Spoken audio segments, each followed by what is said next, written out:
Welcome.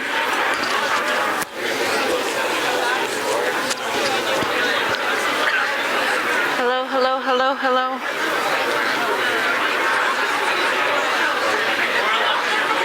Hello, everybody. Welcome. I'm glad that you're here. Thanks for being here. I loved walking through and hearing y'all catch up about what happened over break. Good conversations happening. So thank you all for your bright smiles this morning. All right, we're going to get started today. We are switching two classes, the Monday and Wednesday class for this week. So your page today is 87. We're doing first-person ecology today. And so just come to presence. We're going to start just with a couple of announcements to get us going. First, Shavers Creek is hiring flexible, patient, enthusiastic people who would like to foster a love of the outdoors in children this summer. I know that you can't read this whole slide. I sent it to you via Canvas messages today so you could check it out. So you might be able to join the Shavers Creek camp this summer if you're interested in being a naturalist or assistant naturalist. Lifeguard positions are open currently, and they are searching and looking for fun people. It is a pretty darn exciting time hanging out with kids in the woods for the summer. So if that interests you, you can check out that announcement. We also have an extra credit movie coming up on Wednesday of this week, 7 o'clock in 205 Ferguson. The movie this week will be Earth Emergency. Check that out. And also there is an additional blog prompt that's available to you. We will get to that slide, I guess, in a moment. And so blog prompt, I also put that announcement in Canvas. So all of those things are available for you. Opportunities. So we're going to come back to this for a moment. And with your feet on the floor and sitting with a posture of awareness, just your alignment, thinking about your head, your heart, and your gut. Tune into your body and to your breath. See what's happening for them right now, for you inside right now. I want you to become aware of where you have already been today. Where have you already been today? And I'd like you to bring your focus to something that has supported you, a moment that you felt supported this morning. There are lots of different kinds of support. Consider what you have needed and what you have received. How have those needs been met?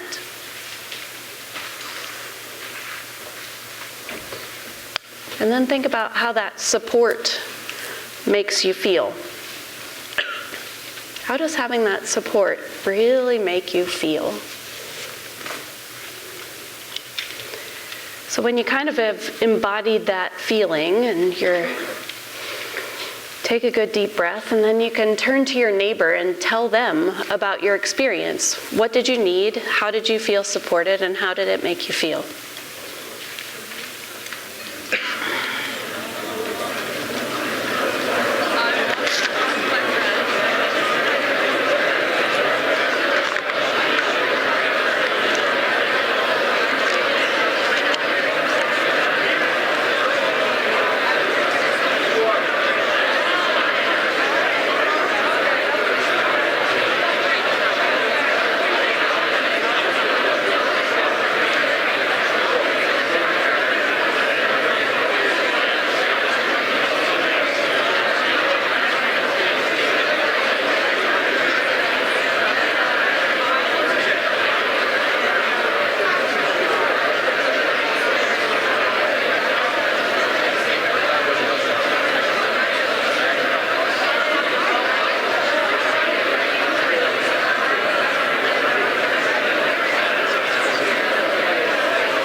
Support can come from so many places. Support is all around us, right?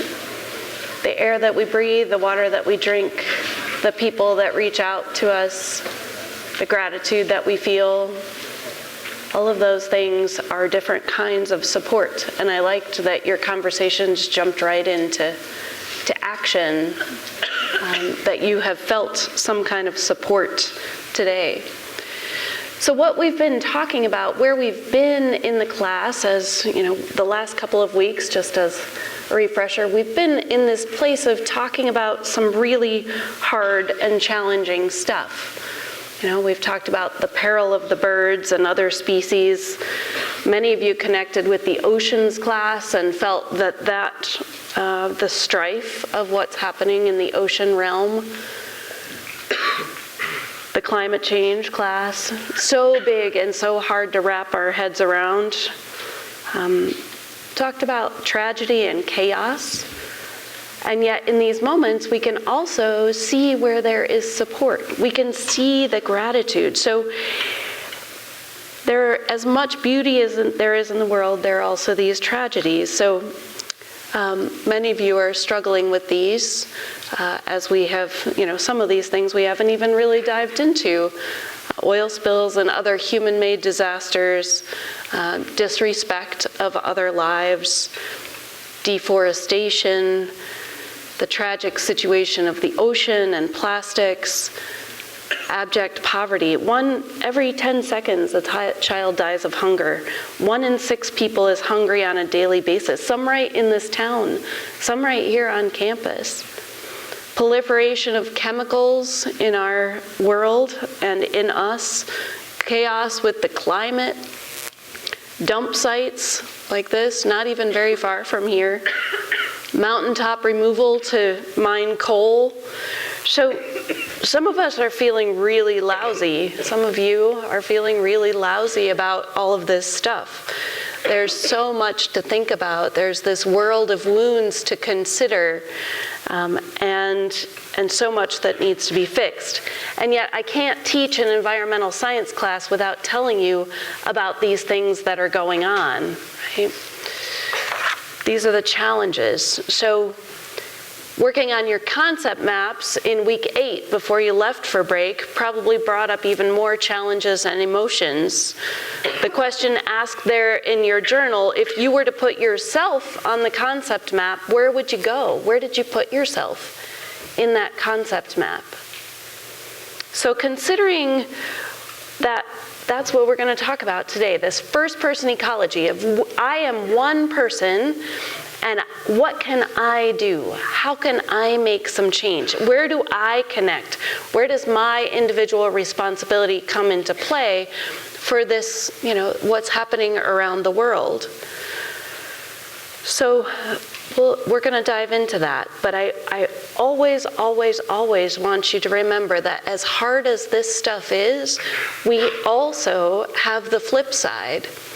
We have this opportunity. Henry Matisse, an artist, says, there are always flowers for those who wish to see them. There are always flowers for those who wish to see them. What do you think about his words? Talk to your neighbor for a minute about those words.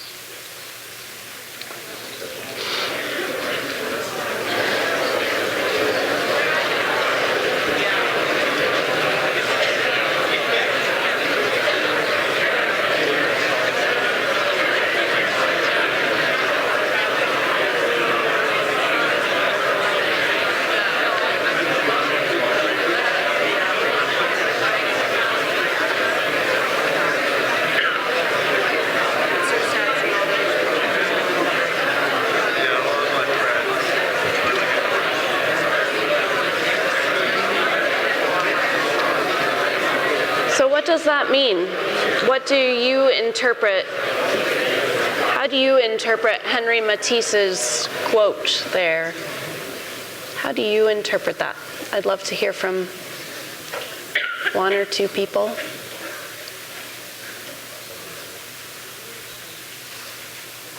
Great. Thanks. There's someone up here if there's a microphone ready. All right, how about if you just yell out and I'll interpret. Beauty is in the eye of the beholder. Oh, nice. And so how can that support you? Whatever you want to make of it is what it is to you. Yeah, or whatever I want to make of it is what it is to me, right? If we put it in eye language, beauty is in the eye of the beholder. Any other comments or thoughts about that? This goes back to choice, right? We have the choice to see beauty. We have the choice to be grateful. We have the choice to be optimistic. We have the choice to find joy in the work that we're doing.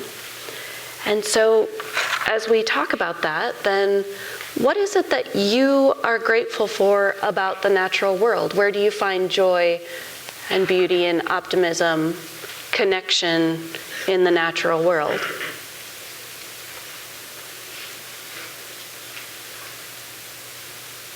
Take a moment and share that with your partner now.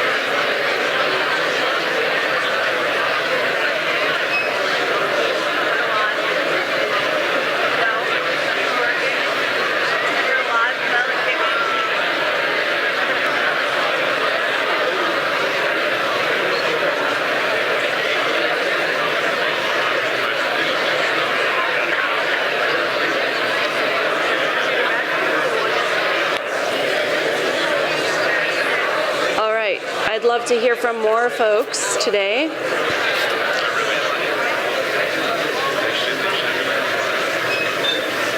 Where do you find your connection in the natural world?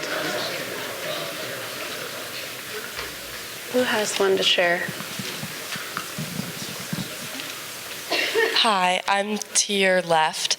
I said that everything can be beautiful and nothing can be beautiful at the same time. It all depends on perspective, and like my partner said, it just depends on what angle you're looking at things. And I heard someone behind me talking about they love the woods, but they don't necessarily think the squirrel is beautiful. It just depends on who you are and how you choose to see things. Yeah, for sure. Thanks. There's somebody up a little further in the front on that same side up there. Thank you.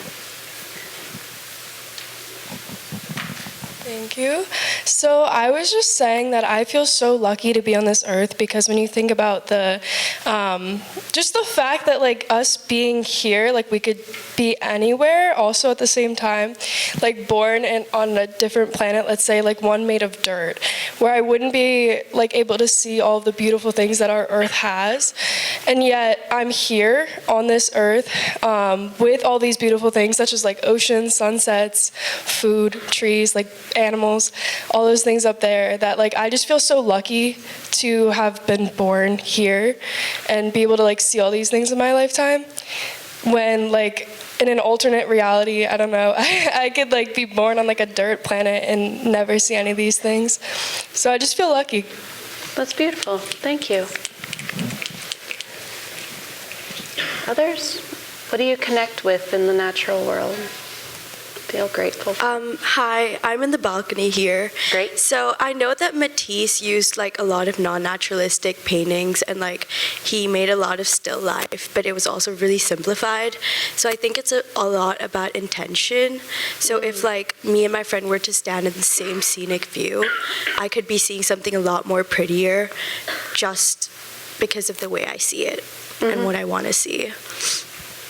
We're really unique in that way in what we see. Thank you for sharing that. Yeah. So lots of different ways to think about this. So I want you to hold this idea of, hold on to your answers to this question. What are you grateful for? What do you connect with in the natural world? As this might help guide your final project, your ecological identity project. The description of that is there between week 8 and 9.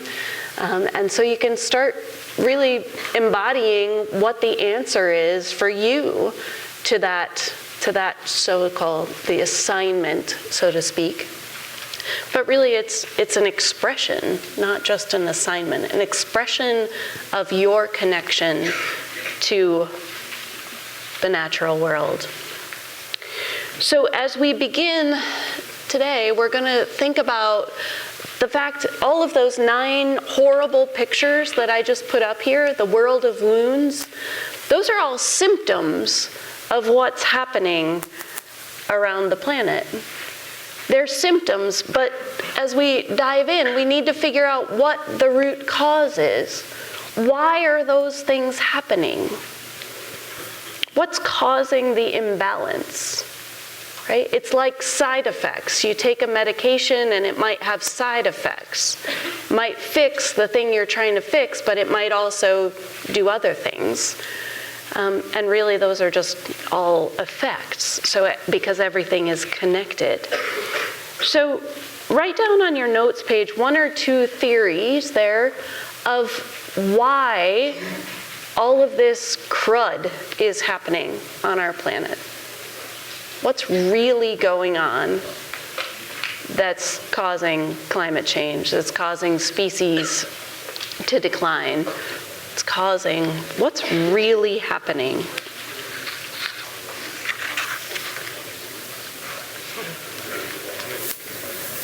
And then if it helps, you can talk with your partner a minute.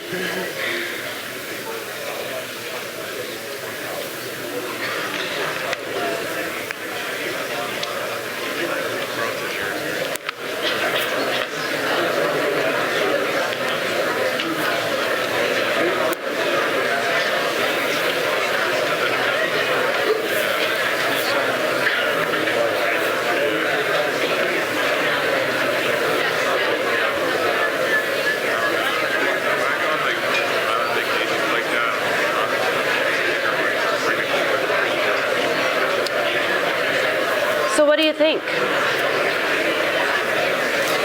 What do you have? These root causes. What's causing the symptoms? We have one on the balcony. Okay. Where are you? To your right.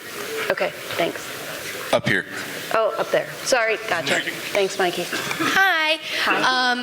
This was just like an overall thought of the symptoms, but I was just thinking about how like people just don't understand what they're doing that's destroying the world. Like they're just thinking about themselves, and there was really when like all the way back to years ago when people were when the whole thing was starting, there was no like directions of what to do and how to like keep the earth clean. And so I think just time has evolved and people have just learned to do things efficiently for us, kind of like a selfish way, but like they didn't really know. They just heard about things like global warming and stuff like that, but they didn't really think anything of it, and now it's becoming an actual thing. Yeah. So I think you touched on a few things there, that just not knowing, so ignorance, just not knowing, and then selfishness, something else. So does anybody else have anything they want to add or build on with what she said? Yeah.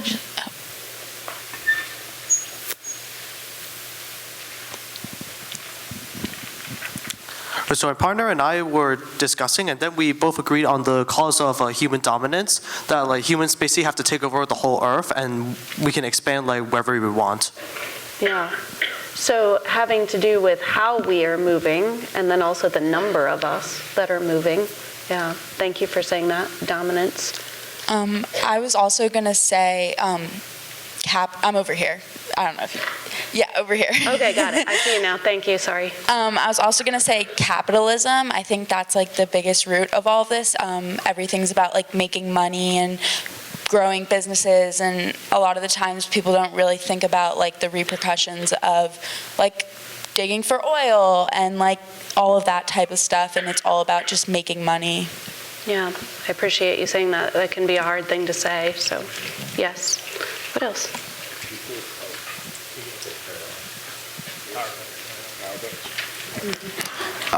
People really don't like to take accountability for their actions.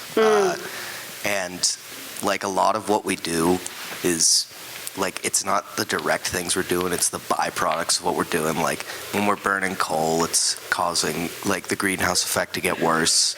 Like farming causes like runoff that gets into the ocean and makes the ocean more acidic and algae to grow at exponential rates. But since we can't directly see it happening, people just pretend it isn't. Yeah. Thanks for saying that. It's a hard thing to say too. Yes. I'm right here. I agree with what everyone's saying, especially when it comes to capitalism. If you look at like Florida, for instance, the famous beaches that like a lot of people probably went to during spring break are faced with the red tide due to no regulations on farming and the runoff. So there is a direct cause, but no one, whether you want to stop it or not, and most people don't want to because their focus is money and getting more money for the state. So it's really sad to see like something like the red tide that like causes people physically to get sick, and then seeing like dead fish wash up on the beach. You have no idea how long it's going to last. Yeah, that's hard. It's hard too to generalize and say most people or people. We have to be careful about how we are, generalizing. And yet it certainly seems as though those trends are real. So being sensitive to that. But I think that a lot of you are hitting on, yeah, do you have another one there? Yeah, go ahead. Nope.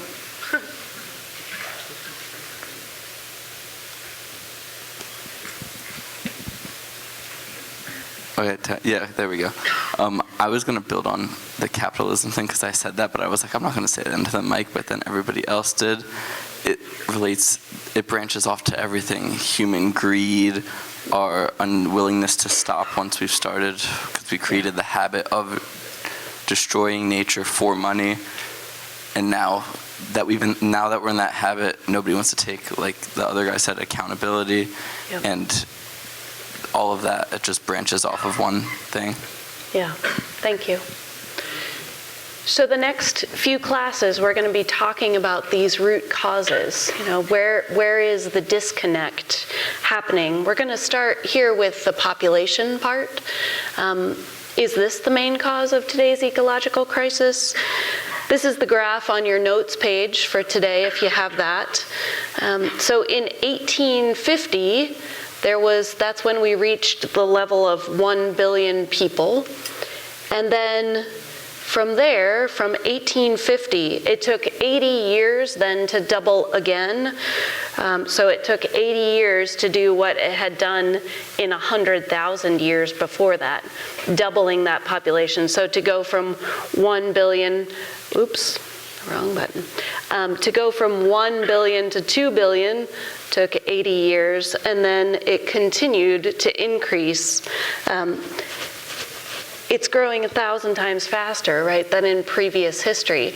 So where we are today, I'll show you in just a minute, what's happening, this is called linear growth. So linear trends just go flat across, and what's happening with our population is exponential growth. Once it starts on this trend, that trend then continues, right? It continues going up and up.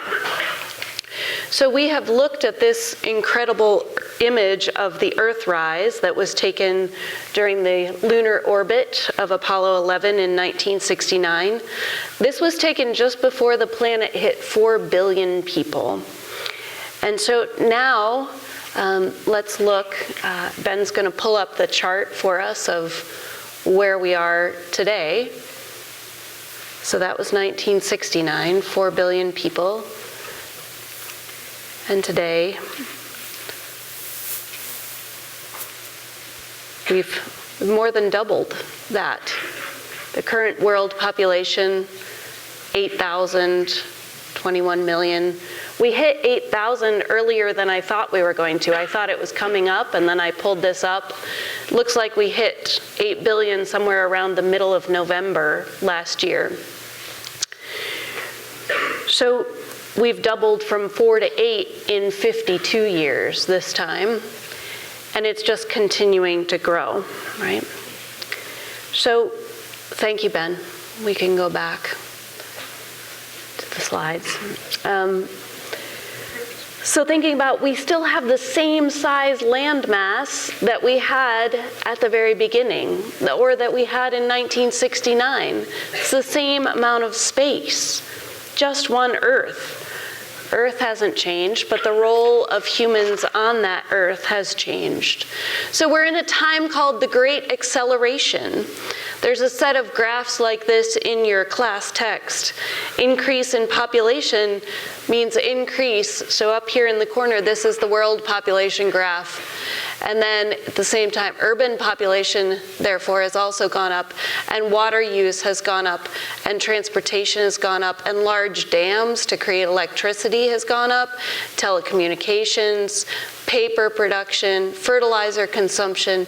So all of these things are on the same trend as we are, this exponential growth. This is known as the Anthropocene. It's the time, this new geological age is the time of humans. Anthro means people. We are consuming Earth. We are the dominant influence on the planet at this time. So around 1950 is when we crossed that tipping point, when post-World War II production ramped up and consumption slipped into overdrive. We're going to get into that pretty deeply in just a few minutes.